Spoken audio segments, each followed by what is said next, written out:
பெரம்பலூர் மாவட்ட ஆட்சியர் அலுவலகத்தில் வரும் 19ஆம் தேதி ஓய்வூதியர் குறுகிய நாள் கூட்டம் நடைபெறுகின்றன.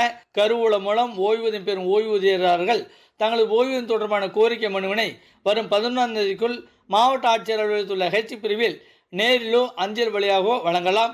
மேலும் வரும் 19ஆம் தேதி நடைபெறும் ஓய்வூதியர் குறுகிய நாள் கூட்டத்தில் ஓய்வூதியில் கலந்து கொண்டு பயன்பெறலாம் என மாவட்ட ஆட்சியர் சரண்யா அரி தெரிவித்துள்ளார்.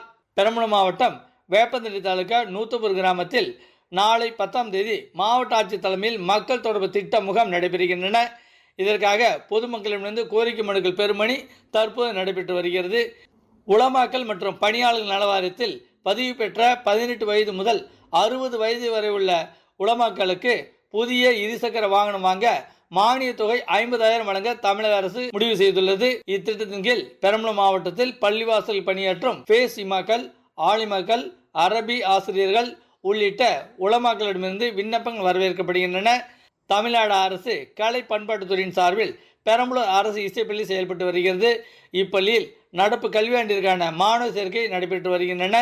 இதில் குரல் இசை, நாதசுரம், தவில், தேவாரம், பரதநாட்டியம், வயலின் மற்றும் மிருதங்கம் ஆகிய பிரிவுகளில் 3 ஆண்டுகள் சான்றிதழ் பயிற்சி அளிக்கப்படுகின்றன. இப்பள்ளியில் 13 வயது முதல் 25 வயது வரை உள்ள மாணவ மாணவிகள் விண்ணப்பிக்கலாம். பெரம்பலூர் மாவட்டத்தில் நீர்வள ஆதாரத்துறை மற்றும் ஊரக வளர்ச்சித்துறையின் கட்டுப்பாட்டில் உள்ள ஏரி, குளம், குட்டை மற்றும் ஊரணிகள் ஆகியவற்றில் விவசாயிகள், மண்பாண்டம் செய்வோர் மற்றும் சொந்த வீட்டு பயன்பாட்டிற்கு வண்டல் மண், களிமண் ஆகியவை தேவைப்படுவோர் கட்டணமின்றி எடுத்து செல்ல அதற்கான இணையத்தில் விண்ணப்பித்து உரிய அனுமதி பெற்று எடுத்து செல்லும் என மாவட்ட ஆட்சியர் சரண்யா அரி தெரிவித்துள்ளார். கால்நடை வளர்ப்பவர்கள் மற்றும் கால்நடை உரிமையாளர்கள் வளர்க்கும் கால்நடைகளுக்கு 12 இலக்க காது குறி எண் பதிவு செய்து அதன் முழு விவரத்தினை மின்னணு தகவல் மூலம் பதிவேற்றம் செய்திட தேசிய டிஜிட்டல் கால்நடை திட்டம் அறிமுகப்படுத்தப்பட்டுள்ளது.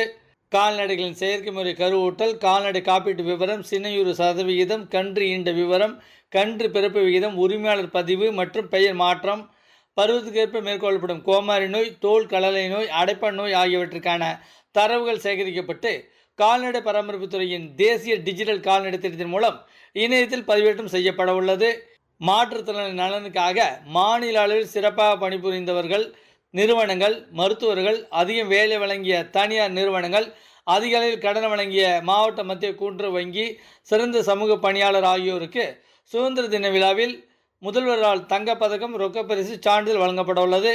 எனவே பெரம்பலூர் மாவட்டத்தில் தகுதியுள்ளவர்கள் அதற்கான இணையதளத்தில் தங்களது விவரங்களை பதிவு செய்து வரும் 25ஆம் தேதிக்குள் விண்ணப்பிக்க வேண்டுமாறு அழைப்பு விடுக்கப்பட்டுள்ளது. திருச்சி சென்னை தேசிய நெடுஞ்சாலையில் பெரம்பலூர் மாவட்டத்துக்கு உட்பட்ட பகுதிகளில் அதிக அளவில் விபத்துகள் ஏற்பட்டுள்ள மற்றும் ஏற்பட வாய்ப்புள்ள கருதப்படும் இடங்களை பெரம்பலூர் மாவட்ட ஆட்சித்தலைவர் சரண்யா அரி நேரில் பார்வையிட்டு அந்தந்த பகுதிகளில் மேற்கொள்ளப்பட வேண்டிய முன்னேற்ற பணிகள் தொடர்பாக ஆய்வு செய்தார். பின்னர் அந்த இடங்களில் எச்சரிக்கை, பிரதிபலிப்பு குறியீட்டு பலகைகள், சாலை மார்க்கிங், வேக கட்டுப்பாட்டு வசதி, உயர்கோபுர மின்விளக்கு, தடுப்பு கட்டமைப்பு வசதிகளை ஏற்படுத்திட வேண்டும் எனவும், சாலையை கடப்போர், வாகன ஓட்டிகள் பாதுகாப்புக்கு தேவையான வசதிகளை ஏற்படுத்திட வேண்டும் என நெடுஞ்சாலை மற்றும் போக்குவரத்து காவல்துறையினருக்கு மாவட்ட ஆட்சியர் அறிவுறுத்தினார். தமிழ்நாடு தீயணைப்பு மீட்பு பணிகள் துறையின் சார்பில் வாங்க கற்றுக்கொள்ளும் என்ற திட்டத்தின் கீழ் பெரம்பலூர் மாவட்டத்தில் இயங்கும் பெரம்பலூர், வேப்பந்தட்டை, வேப்பூர் ஆகிய பகுதியில் உள்ள தீயணைப்பு நிலையங்களில் கடந்த 6ஆம் தேதி மற்றும் 7ஆம் தேதி ஆகிய 2 நாட்கள் பொதுமக்களுக்கு தீ தடுப்பு மற்றும் பாதுகாப்பு குறித்த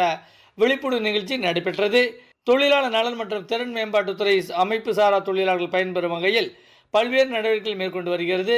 இதன்படி வீட்டு பணியில் ஈடுபட்டுள்ள தொழிலாளர் நலனை பாதுகாக்கும் வகையில் அவர்களை நலவாரியத்தில் புதிதாக உறுப்பினர்கள் சேர்த்திடும் பொருட்டு அதற்கான சிறப்பு முகாம் வரும் 11ஆம் தேதி பெரம்பலூர் ஒருங்கிணைந்த தொழிலாளர் துறை அலுவலகத்தில் உள்ள தொழிலாளர் உதவி ஆணையர் அலுவலகத்தில் நடைபெறுகிறது. முகாமிற்கு தங்களின் குடும்ப அட்டை, ஆதார் அட்டை, வங்கி புத்தகம், வயதிற்கான சான்று மற்றும் போட்டோ ஆகியவற்றுடன் உறுப்பினர்கள் நேரில் வந்து பதிவு செய்து பல்வேறு நலத்திட்ட உதவிகளை பெற்று பயன்பெறலாம் என பெரம்பலூர் தொழிலாளர் உதவி ஆணையர் மூர்த்தி தெரிவித்துள்ளார்.